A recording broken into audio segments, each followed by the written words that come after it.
सभी प्रथम पीयूसी हिंदी विद्यार्थियों को स्वागत है। हम गद्य भाग में 3 पाठ समाप्त कर चुके हैं। आज चौथे पाठ को प्रारंभ कर रहे हैं। पाठ का नाम है बिंदा। इस जो पाठ महादेवी वर्मा जी से रचित एक रेखा चित्र है। देख लीजिए, गद्य साहित्य में अनेक विधाएं आते हैं, जैसे कि नाटक हो सकता है, एकांकी हो सकता है, उपन्यास हो सकता है, निबंध, आलोचना, जीवनी, आत्मकथा, यात्रा वृत्तांत, गद्य काव्य, संस्मरण, रेखा चित्र, रिपोर्टाज, डायरी। इस तरह गद्य जो साहित्य में अनेक विधाओं को हम देख सकते हैं। लेकिन यह जो पाठ बिंदा, यह जो पाठ क्या है, एक रेखा चित्र है। इस रेखा चित्र को प्रारंभ करने से पहले, इस पाठ को प्रारंभ करने से पहले हम महादेवी वर्मा जी का जो परिचय, उनका जो जानकारी हासिल करना बहुत ही जरूरी है। इनका जो जन्म 26 मार्च 1907 ईस्वी में फर्रुखाबाद में होता है। पिता का नाम है श्री गोविंद प्रसाद वर्मा है। माता का नाम हेमरानी देवी है। इनकी जो प्रारंभिक शिक्षा इंदौर में होता है। फिर 1921 ईस्वी में यह मैट्रिक पास करते हैं। प्रयाग विश्वविद्यालय से एमए पास करते हैं। इनकी जो प्रमुख रचनाएं, कविता संग्रह कौन कौन से हैं यहाँ पर दिया गया है। निहार, रश्मि, नीरजा, सांध्या गीत, दीप शिखा आदि, ये सभी क्या है, इनके बहुत ही प्रमुख कविता संग्रह है। इनके जो रेखा चित्र है, अतीत के चलचित्र, स्मृति की रेखाएं, ये क्या है, इनके प्रमुख रेखा चित्र हैं। यह गद्य के अन्य विधाओं में भी अपनी कलम चलाई है। ये यहाँ उतना क्या है, महत्वपूर्ण नहीं है। इतनी इनकी जो जानकारी हासिल करेंगे तो बस। और इनको काव्य संग्रह यामा, इस पर 1983 ईस्वी में भारतीय ज्ञानपीठ पुरस्कार भी इनको मिला है। देख लीजिए, यहाँ पर एक बहुत बड़ी, भारत देश की बहुत बड़ी साहित्य का पुरस्कार है। कौन सा? भारतीय ज्ञानपीठ पुरस्कार इनको यामा नामक एक काव्य संग्रह पर मिला है। इनका जो मृत्यु 11 सितंबर 1987 को इलाहाबाद में इनका मौत हो जाता है। इनकी थोड़ी बहुत जानकारी यहाँ पर आपको। तो अब यहाँ पर रेखा चित्र, यह जो पाठ क्या है, एक रेखा चित्र है। तो रेखा चित्र का अर्थ जानना बहुत ही महत्वपूर्ण है। यहाँ पर दिया गया है रेखा चित्र का अर्थ। रेखा चित्र क्या है, एक आधुनिकतम गद्य विधा है। यह एक आधुनिक गद्य विधा है। आधुनिक काल में जो इनका विकास हो चुका है, यह जो रेखा चित्र कहानी और निबंध के मध्य झूलती एक विधा है। न तो यह कहानी है, न तो यह निबंध है। इन दोनों के बीच में रहने वाला एक क्या है, साहित्यिक विधा है। तो इसका अर्थ क्या है, सबसे पहले देख लीजिए। यहाँ पर रेखा चित्र का अर्थ है किसी व्यक्ति, वस्तु, घटना या भाव का कम से कम शब्दों में मर्मस्पर्शी, भावपूर्ण एवं सजीव अंकन है।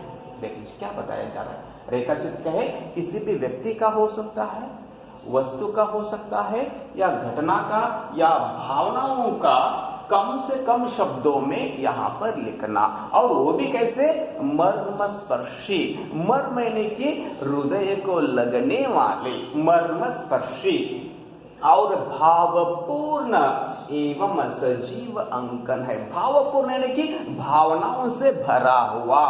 देखिए ये क्या है, इनका जो क्या है, परिभाषा यानी कि अर्थ। रेखा चित्र क्या है, किसी भी व्यक्ति का हो सकता है, वस्तु का हो सकता है, या घटना या भावनाओं को हम कम से कम शब्दों में मर्मस्पर्शी यानी कि हृदय को लगने जैसे और भावनापूर्ण सजीव अंकन ही क्या है, पर इनकी जो रेखा चित्र है।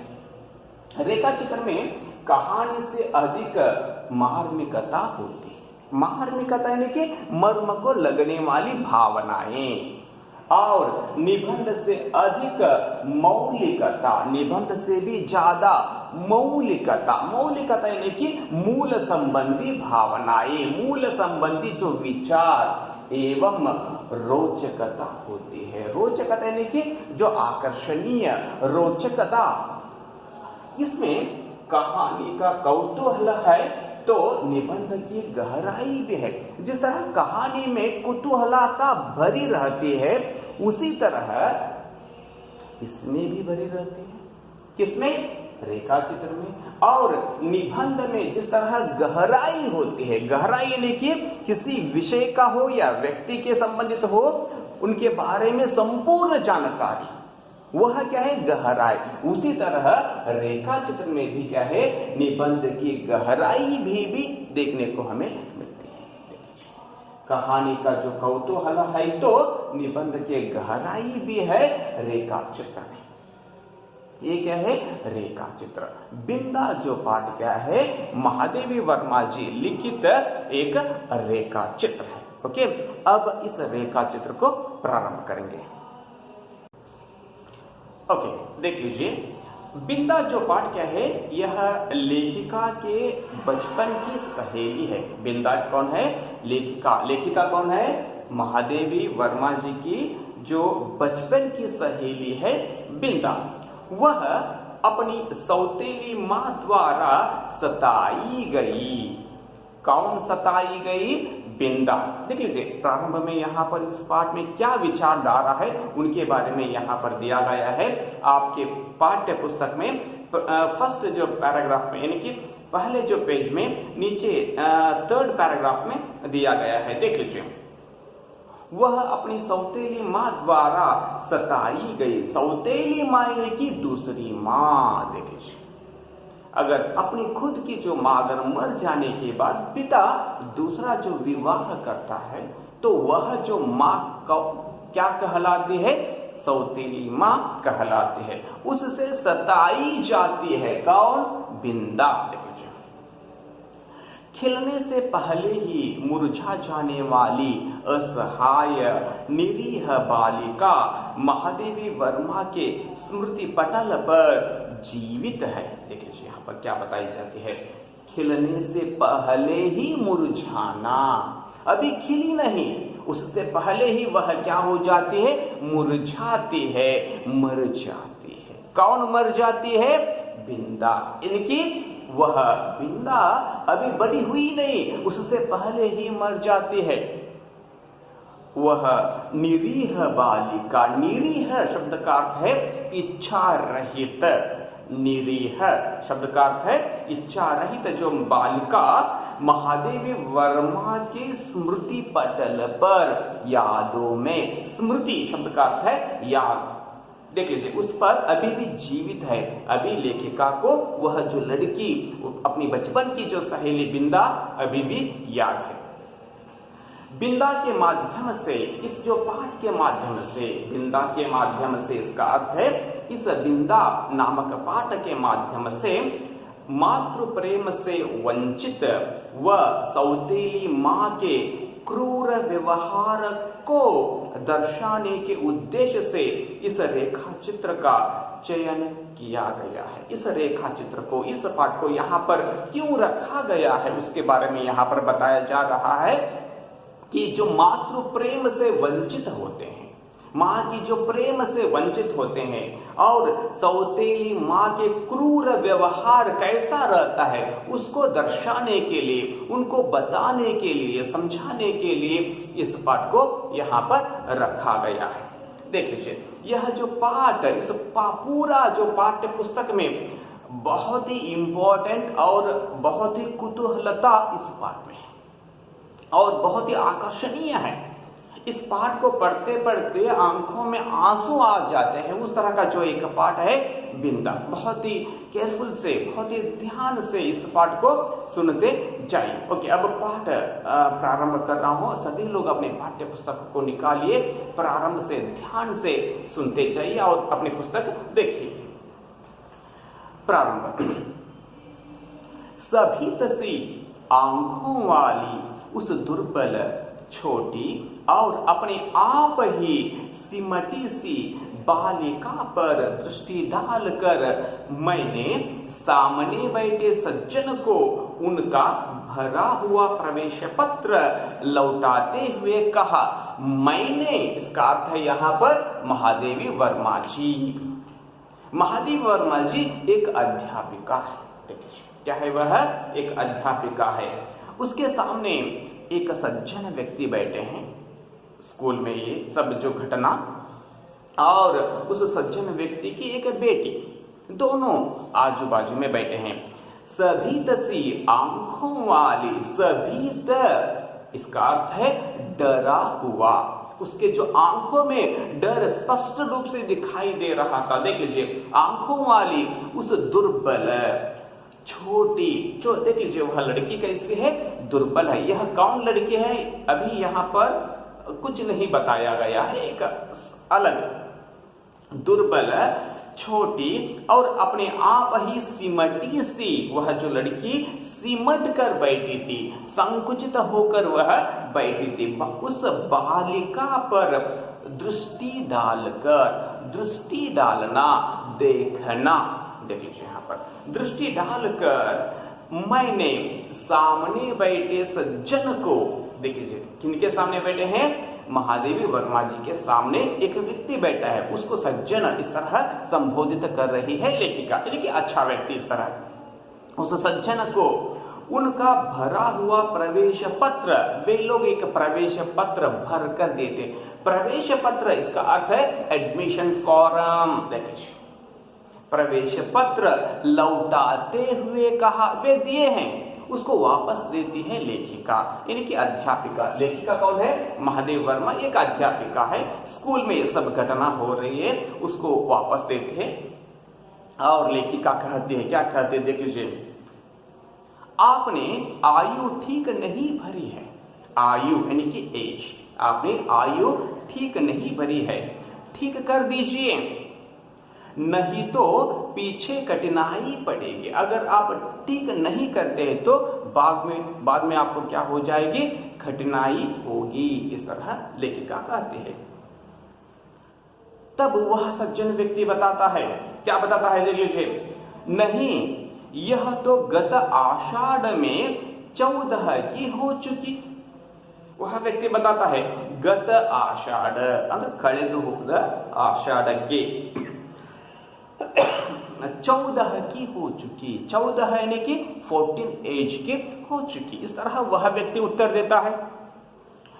इस जो बात को सुनकर मैंने, लेखिका सुनती है, सुनकर मैंने कुछ विस्मित भाव से, विस्मित भावना, आश्चर्यचकित भावना से अपनी उस भावी विद्यार्थिनी को अच्छी तरह देखा।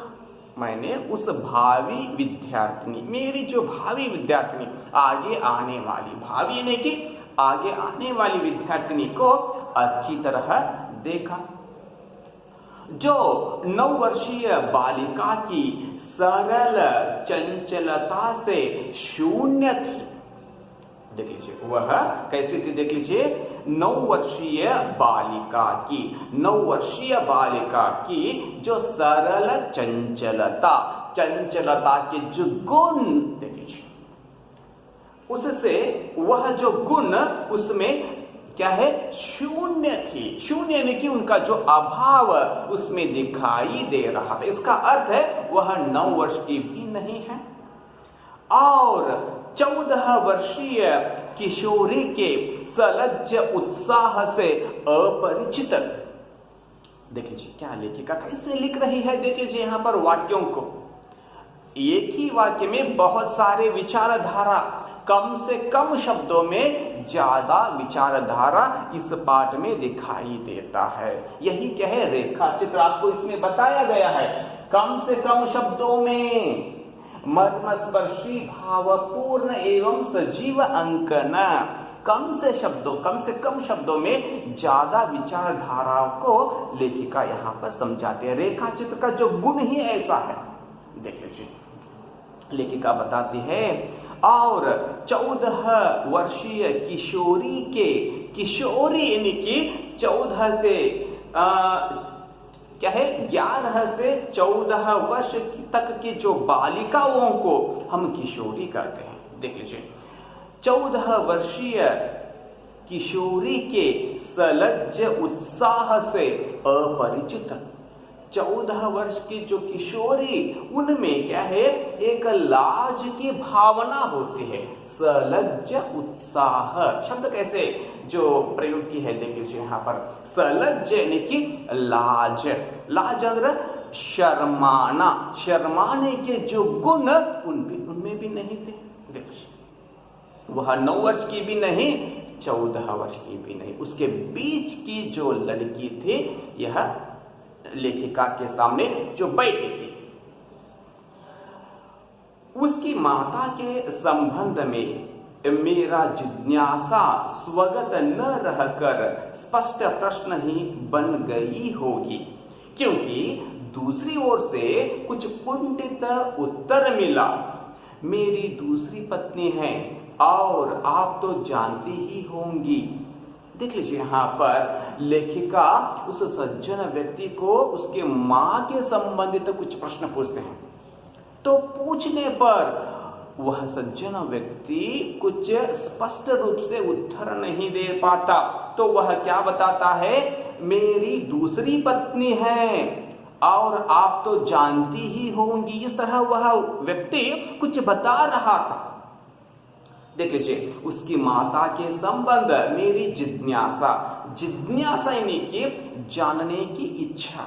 लेखिका उसकी मां के संबंधित कुछ प्रश्न पूछती है, उसके मां के संबंधी जानकारी हासिल करना चाहते हैं, लेकिन इनका जो प्रश्न बनकर ही रह जाता है, क्योंकि वह व्यक्ति क्या करता है, कुछ अस्पष्ट शब्दों में कुछ कुंठित उत्तर देता है। कुंठित यानी कि अस्पष्ट बातों को बताता है। तो क्या बताता है, मेरी दूसरी पत्नी है और आप तो जानती ही होंगी। इस तरह अभी बता रहा था, और उनके वाक्य को अधसुना ही छोड़कर मेरा मन स्मृतियों की चित्रशाला में 2 युगों से अधिक समय की धूल के नीचे दबे बिंदा या विंदेश्वरी के धुंधले चित्र पर उंगली रख कर कहने लगा, अज्ञात है, अवश्य ज्ञात है। देख लीजिए यहाँ पर कैसे लिख रही है। देख लीजिए, लेखिका को इस संदर्भ में कौन याद आ जाती है, बिंदा याद आ जाती है। लेखिका एक अभी अध्यापिका है, तो स्कूल में एक घटना हो रही थी, उस संदर्भ में लेखिका को कौन याद आ जाती है, बिंदा याद आ जाती है।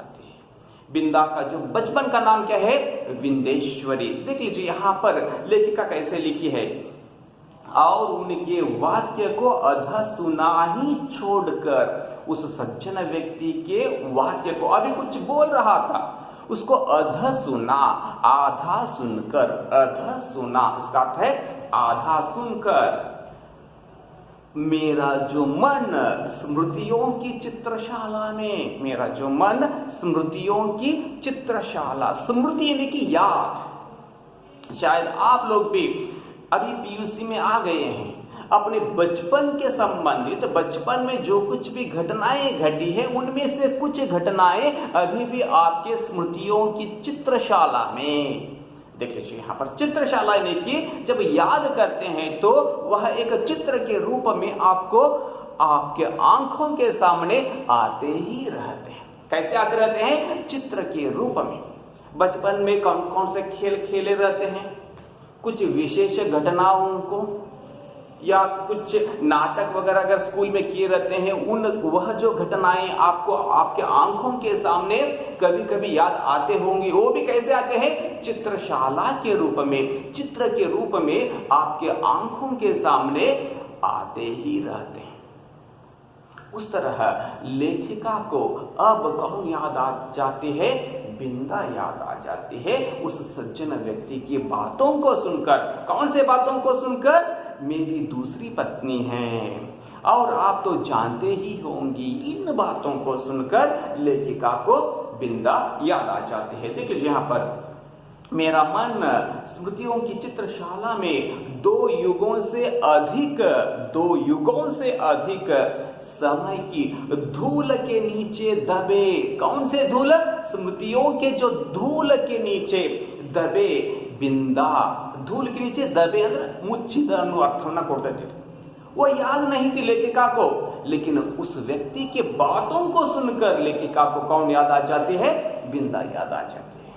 उसी तरह हम लोगों को भी, हम बहुत सारे विचारों को भूले गए रहते हैं, कभी कभी वे याद आते रहते हैं। अगर बहुत दिनों के बाद आपका बचपन का जो दोस्त, फर्स्ट स्टैंडर्ड के दोस्त या सेकंड स्टैंडर्ड के दोस्त कोई मिल जाता है, तो आप अपने बचपन के बारे में बातचीत करना प्रारंभ कर देते हैं। आप कैसे खेलते थे, स्कूल में कौन कौन थे, स्कूल में कैसे कैसे घटनाएं घटती थी, उनके बारे में कौन कौन से अध्यापक थे, उनके बारे में आप क्या करते रहते हैं, बातचीत करना प्रारंभ करते हैं। उस तरह लेखिका को कौन याद आ जाती है? बिंदा याद आ जाती है।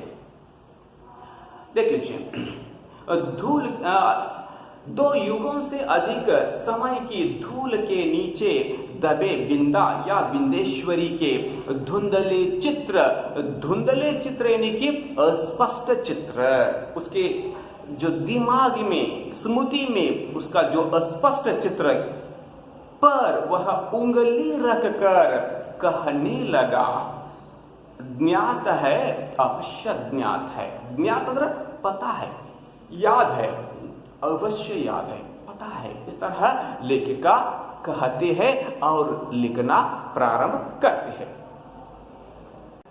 ओके, यहां तक इस वीडियो को हम समाप्त करेंगे। अगले वीडियो में जो आगे के पार्ट को देखेंगे। धन्यवाद।